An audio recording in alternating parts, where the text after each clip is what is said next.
Hello tout le monde, c'est Black Z, votre serviteur et porte-parole. J'espère que vous allez bien les amis.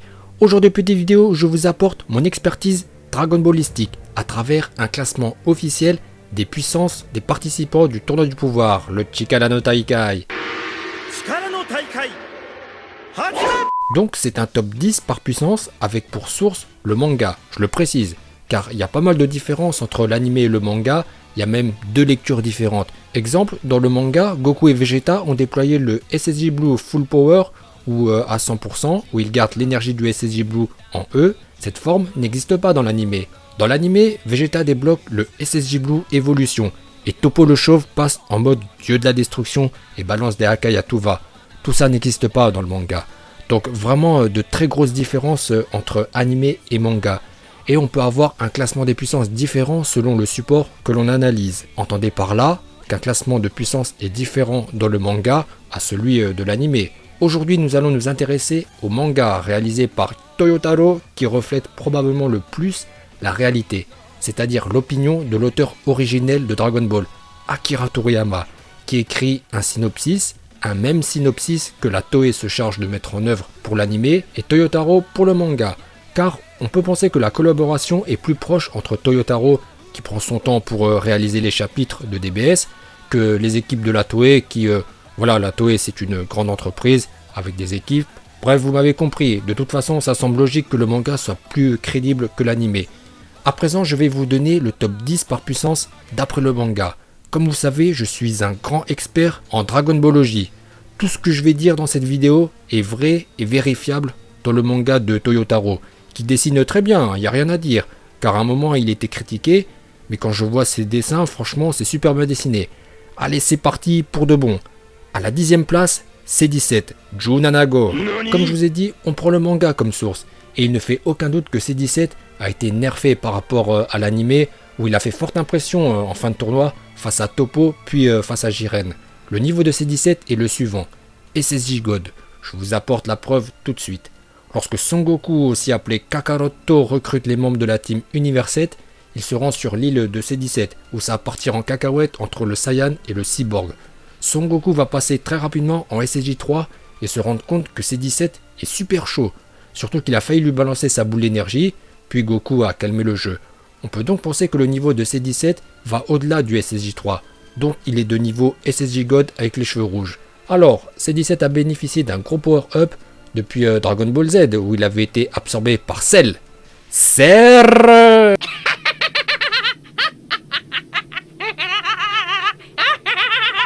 La source du pouvoir de C17 est son entraînement avec les petits Cell qui vivent sur son île et que C17 a apprivoisé. Voilà pour le numéro 10, C17, Junanago. À la 9e place, c'est le chauve, Golden Chauve, Freezer, Frieza. Alors, tout comme C17, Toyotaro a nerfé Freezer dans le manga. Dans l'anime, il avait contrôlé l'énergie de destruction de Sidra ou Shidora, c'est comme vous voulez. Et ça, c'est juste ouf. Rendez-vous compte, à l'époque, tout le monde voyait Freezer gagner le tournoi. Puis il a été vaincu par Toppo le Chauve. Dans le manga, Freezer est super faible. Il a dû passer en Golden Form face à Caulifla et KB, et lorsque Kel est passé en Super Saiyan Berserker, il s'est fait complètement atomiser. Kel l'a détruit. Donc Golden Freezer est moins fort que Kel d'après le manga. C'est très clair, hein. Et on enchaîne avec la 8e place avec un autre chauve, le légendaire Hitto de l'univers 6, l'assassin chauve qui est de niveau SSJ Blue. Il a un peu perturbé Jiren avec un tour de passe-passe, mais soyons réalistes, il a été décevant lors de ce tournoi et son rôle aurait été uniquement de mettre Jiren en valeur. Passons au numéro 7, donc après Freezer le numéro 9, Hit le numéro 8, comme on dit, jamais 203, et c'est Toppo le numéro 7, 3 chauves d'affilée. Alors Toppo, c'est un apprenti Akaishin, il est destiné à succéder à Vermood dans l'univers 11. Il a battu Son Goku et SSJ Blue en duel, il sera grandement affaibli par Vegeta. Puis il va rester sur un caillou avec Dispo qui va finir par rompre, et c'est comme ça qu'il a été éliminé. Le caillou s'est cassé et Toppo et Dispo sont tombés. Numéro 6, c'est Kel. Kel est la Super Saiyan légendaire de l'univers 6. Son équivalent dans l'univers 7 est Broly, mais elle est moins forte que Broly. ça c'est sûr. Néanmoins, elle est très forte quand même, elle a éjecté plein de monde et elle a maltraité le chauve. Golden Chauve qui jouait le malin s'est fait salement amocher.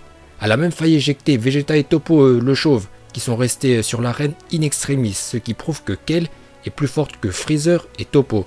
Pour Vegeta, non, car on va en reparler plus tard, étant donné qu'il va bénéficier d'un power-up plus tard dans le tournoi. Passons au numéro 5. Ils sont deux, il s'agit de Kefla et Sangwan. Gohan et Kefla sont de même force. Dans le manga, c'est très clair. Gohan a fait jeu égal avec la fusion de Kel et Caulifla. Kefla. Ils sont sortis en même temps.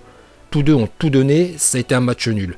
Alors contrairement à C17, Golden Chauve ou Toppo, qui ont été nerfés de l'animé par rapport au manga, Gohan lui a été transcendé, même s'il n'a pas utilisé le Super Saiyan transcendantal. Tu préfères que je devienne un super guerrier transcendantal? Gohan s'est entraîné avec Piccolo et il a retrouvé sa forme ultime, où il n'a pas besoin de se transformer en Super Saiyan pour augmenter sa puissance. Ultimate Gohan, son niveau est équivalent comme dans DBZ quand il s'est battu contre Super Buu, et il est de même force que Kefla. Voilà pour la 5ème place, Kefla et Gohan Ultime. Et on enchaîne avec le numéro 4, c'est Vegeta Lakaishin.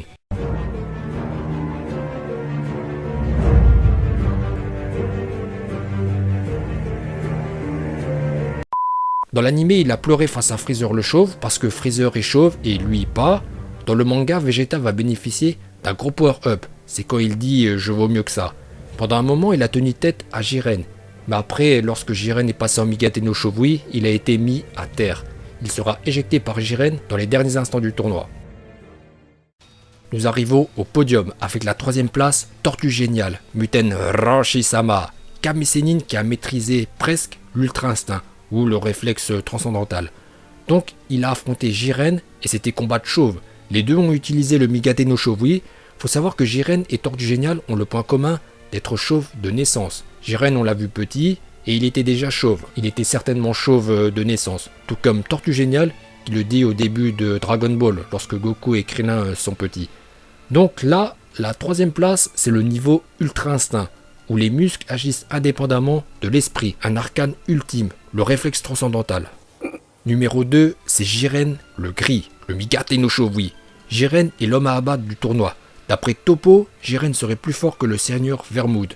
Personne ne peut le tester, que ce soit Hito, Vegeta ou Tortue Géniale, avec les signes de l'Ultra Instinct.